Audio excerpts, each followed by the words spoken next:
Hi, brothers and sisters. I'm reading from Exodus chapter 3, the verses 9 and 10.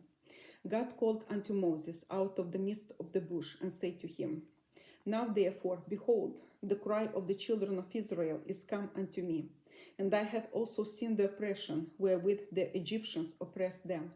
Come now therefore, and I will send thee unto Pharaoh, that thou mayest bring forth my people, the children of Israel, out of Egypt.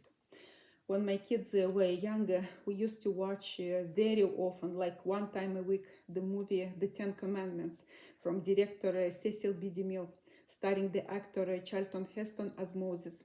I think everybody knows this beautiful movie.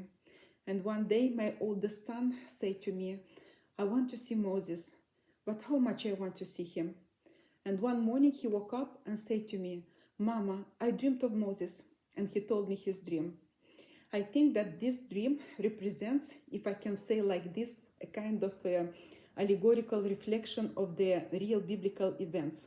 What is an allegory? I will give you the little simple definition.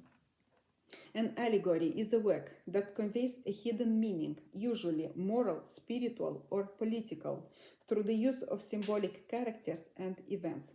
Of course, I'm not a writer, I'm not expert in literature, so if I gave the wrong term, please write below in the comments how you will evaluate this dream. It will be appreciated. Now I'm going to read you his dream, because last week I asked my son to tell me again his dream. This is how it starts. I speak as it from my son. In the dream, I was walking through the hall of a palace. Moses was in front of me, and I was following him from behind, being close to his left shoulder, more precisely diagonally.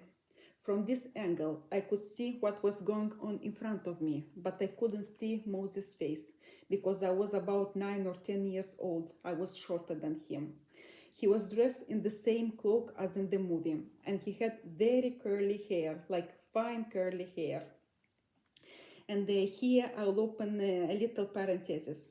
I think here the Lord drew for my son a parallel with the case of Moses, because Moses also desired to see the Lord's face, but he couldn't see it, and he saw only his back. I close my parenthesis. I continue. We arrived in the reception room. The reception room was more modest than in the movie, not so luxurious. The Pharaoh sat on the throne. His face and head were completely shaved. When Pharaoh saw Moses, he ordered a servant to bring an Hebrew before him.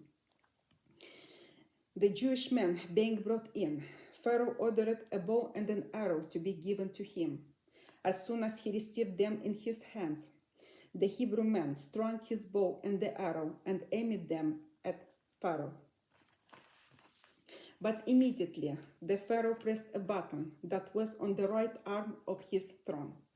And in the same second, the floor beneath the Hebrew man split in two, being a trap, and he fell into it. After a few moments, the servants brought in the reception room a cage with a curtain. The curtain was thrown aside. Behind the bars of this locked cage was this Hebrew man. And he was to announce the coming of Moses.